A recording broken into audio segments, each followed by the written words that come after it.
As you try cases, don't get too technical. Think about your cases on the equities. Why is it right for my client to win? And explain that to the jury. The rest will fall into place.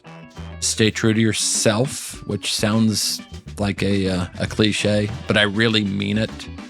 Do cases that get you up in the morning. And you'll always want to get up in the morning. You'll always want to go to work. And finally, just be kind to your opposing counsel, to your associates, to your clients. And if you keep that in mind, you're going to be a happy lawyer. Howdy, and welcome to the show. Cooper's Code focuses on legal issues and notable practitioners, distilling wisdom so we all achieve the best results for our clients. I'm Miles Cooper, and I'm very excited for this conversation with Todd Schneider. We'll settle a case where appropriate, but what we're not going to do is settle a case for less value than we believe it's worth. And I think that's why we end up in trial. I also think it's important to try your cases. The way you get best value for any case is if the other side knows you're going to try it. And you don't win nobody wins every trial. But even if you go to trial against a lawyer and you lose that case, that lawyer knows you're going to try your next case. And I think that has value as well. Let's then pivot, with your permission, into the business of law. Sure. And one of the things I know, again, from doing the preparation work, is that your firm has some core values. Can you talk about how you arrived at core values, why you think core values are important, and how they influence the practice, your practice? Sure. So I think core values or culture is as important as anything else in a law firm, maybe more important than anything else in a law firm. And there's a reason for that. Culture goes to why you go to work every day. It goes to integrity. It goes to honesty. And it goes to the joy of practicing law. And so if your culture can't foster all of those things, then you've made a mistake. And so the question becomes, how do you create a culture that does that? And so I talked to you about the kinds of cases that we do, which means we have to be able to make money to keep the lights on, and we have to change the world just a little bit with each case. That goes to the joy of practicing law. That's why we do this. I just don't want to do a case that doesn't move the world forward and, God forbid, moves the world backwards. Mm-hmm. I just don't want to do that. So that's one. Another core value that we have is we believe, this is the phrase we use, that fault is for insurance companies. And what does that mean? That means that if something goes wrong, it's important why it went wrong, because you don't want it to go wrong again. But everybody has to own the fact that it went wrong. And if I say it's your fault or your fault, that means I don't have to own it, which is a culture problem. I'd love to pause here and unpack that a little bit. Sure. Help us. Something has gone wrong. Yes. I don't really care what it is, but can you illustrate the way in which that is handled within the firm? And let's say it's something significant, not we need to call the malpractice insurer or we need to flee to the Bahamas, but something significant enough where it's got your Todd's attention. How do you go through the process of addressing it? So the first thing I do is I call all stakeholders into a meeting, from the file clerk to me. And I say to them, X has gone wrong. I apologize to you. This is my fault. And the reason it's my fault is because everything that happens in this firm is my fault. But we need to get to the bottom of how this happened. And we start walking through not whose fault it is, but why it happened and where our processes failed. And if you focus on processes, what you find is that you can fix whatever the weak link was that caused it to happen. The associate missed a deadline. Why did one associate have the deadline? Why didn't 2 or 3 people have the deadline? Right? Something got miscited in a brief. Why were we relying on the paralegals to cite check? Who didn't read the case? I understand you didn't read the case. Why didn't you read the case? You were overloaded. You had too many briefs that day. So there's a million reasons why things can go wrong. And if I just said paralegal missed the site or junior associate didn't get the date, it's going to happen again. But it also means that we all don't own what we do. The third sort of core tenet in our firm is we strive to do perfect work. Now, I'm under no illusion that we will always do perfect work or frankly ever do perfect work. But if we strive to do perfect work, if we cut no corners, what we're going to find is that our work is great. And that's what's important, because I truly believe that oral argument, while it's interesting, rarely sways a judge.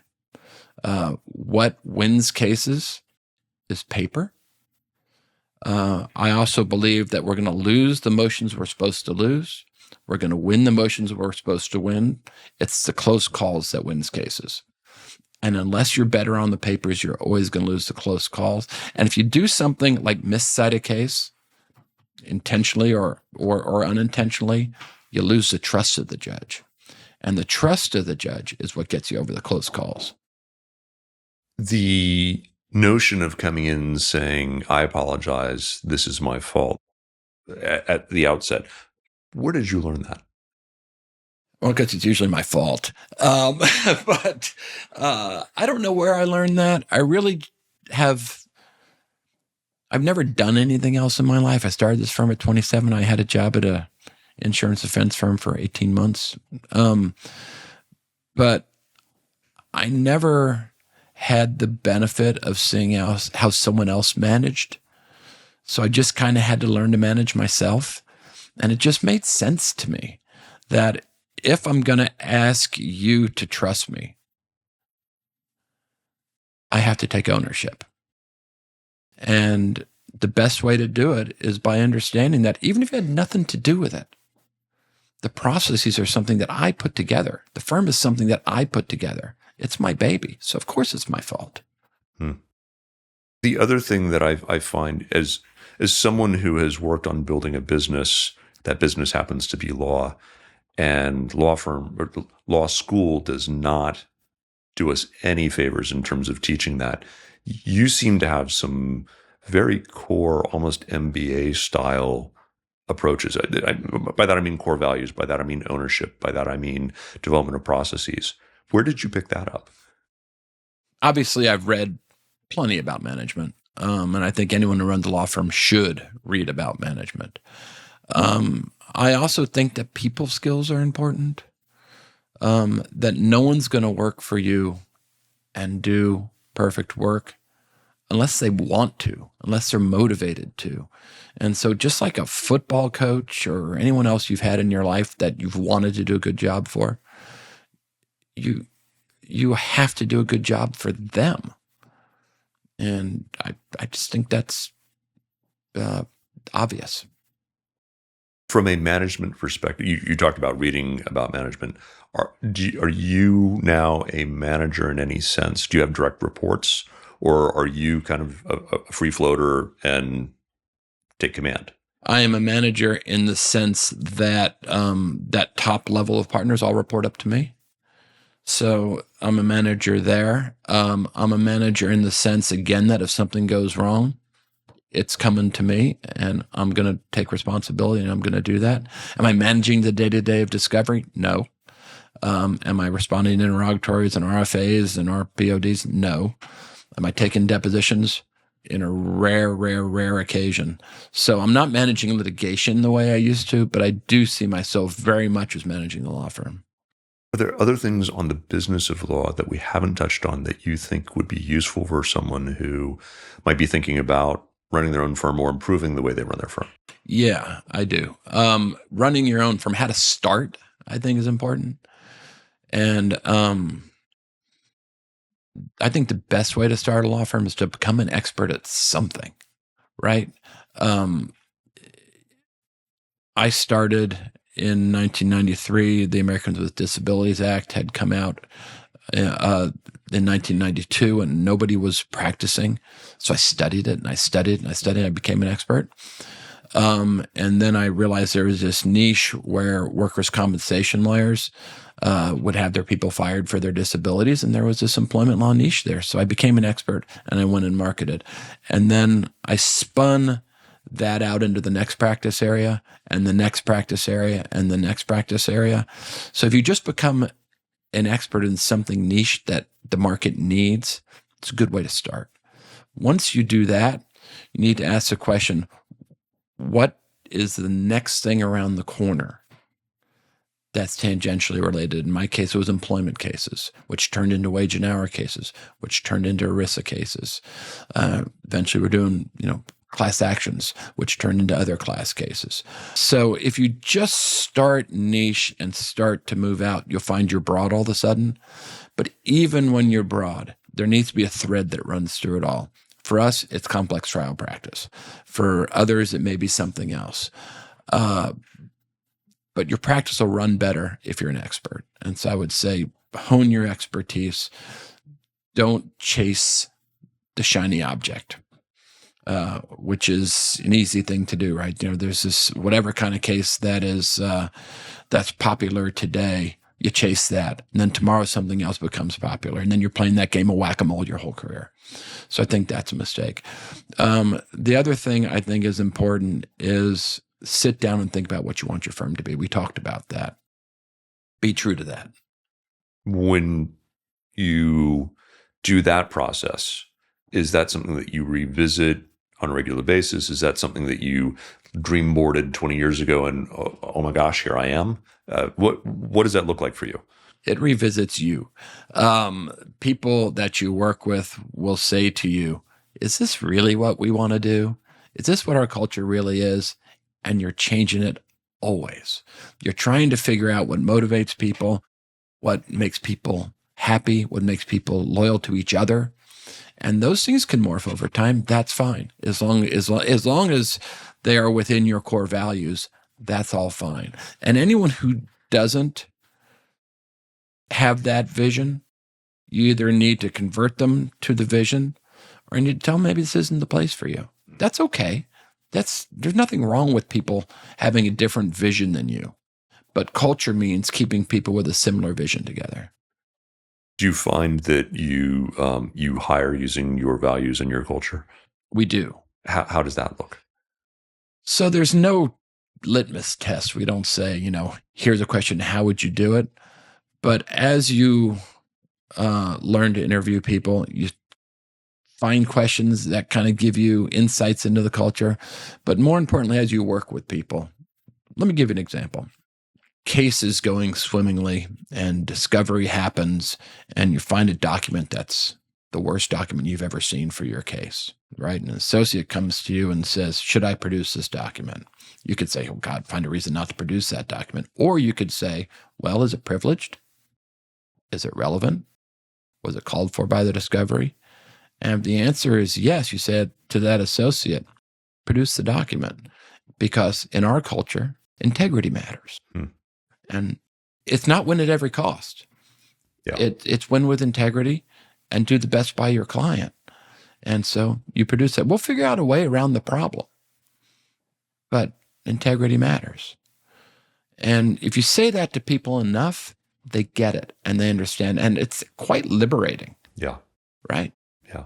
As we've talked through a number of different pieces of your practice, there is one piece that I'd love to dive into a touch, and that is what ERISA litigation looks like. And I'll explain why.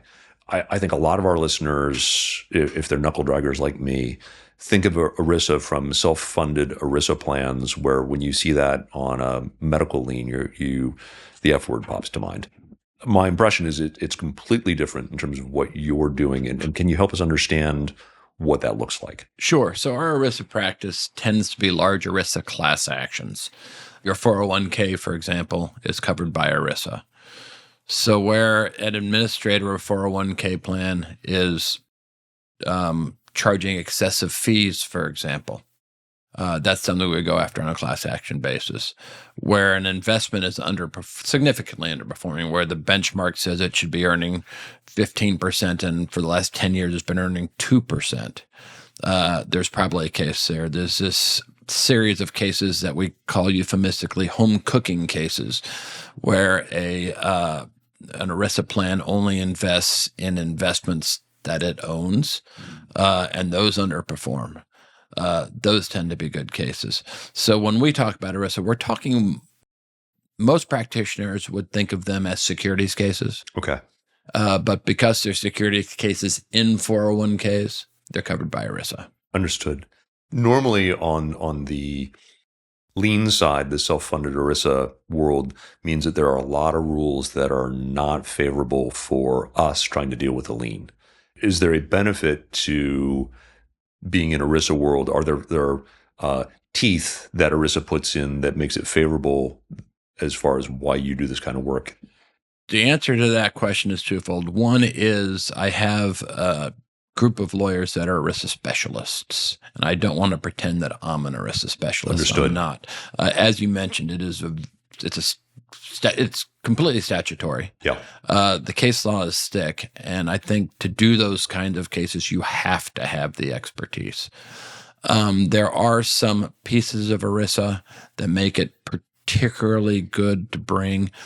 For example, ERISA specifically says that one person can sue on behalf of the plan. So it's sort of a built-in class action. You can have classes that are, rather than groups of people, classes of plans. So you've got the class members of the plan itself rather than the individuals. So in the class action world, we look at commonality, we look at numerosity, we look at superiority, all of those things in Rule 23. It tends to lend itself better to Rule 23 certification as a class of plans than it would look. It was a class of individuals because they're across separate companies. So there's definitely some benefits of doing these cases as ERISA cases. And you've got a fiduciary in the plan administrator, which helps. There's also downsides. The case law can be mixed on various things. The lawyers on the other side are often the lawyers that designed the problem. So there tends to be skin in the game for the lawyers, which makes it more difficult than a case where there's not. But it's super interesting work. Is there any sort of hallmark or giveaway that, say, a lawyer with a client who's got an injury case or an employment case where they might see something that would tip them to, oh, maybe we should call somebody who has a specialty in this area? What types of patterns do you see that? So anytime you're looking at a case where you've got a client who had a big 401k that now has a little 401k, there tends to be some problem that we should look at. A client who is telling you that they're getting hit with a bunch of junk fees in their 401k. Those are all things you would look for. I can't think of anything, with regard to the liens or anything like that would tip one off to the kind of ERISA cases that we do. Just that helps me kind of understand what that landscape looks like. And also why it's the logical. You talked about looking around the next corner. That does seem very logical in terms of the work that you've been doing. That's right.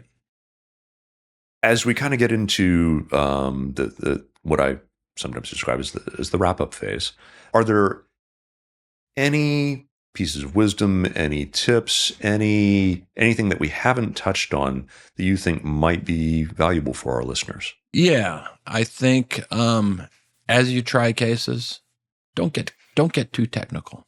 Think about your cases on the equities. Why is it right for my client to win? And explain that to the jury. The rest will fall into place. 2 is stay true to yourself, which sounds like a cliche, but I really mean it. Do cases that get you up in the morning. And you'll always want to get up in the morning. You'll always want to go to work. And finally, just be kind to your opposing counsel, to your associates, to your clients. And if you keep that in mind, you're going to be a happy lawyer. Well, you strike me as somebody who has fulfilled that in terms of the way that you come across. You seem very fulfilled in the work that you do. My wife likes to tell me when I complain, because I do, that if I didn't do it for a job, I do it for a hobby, so I should stop complaining, which is probably true. Well, that's very sweet. Well, Todd, I really appreciate you taking the time to come on the show. Thank you for sitting down with us. Of course. And thank you for listening today.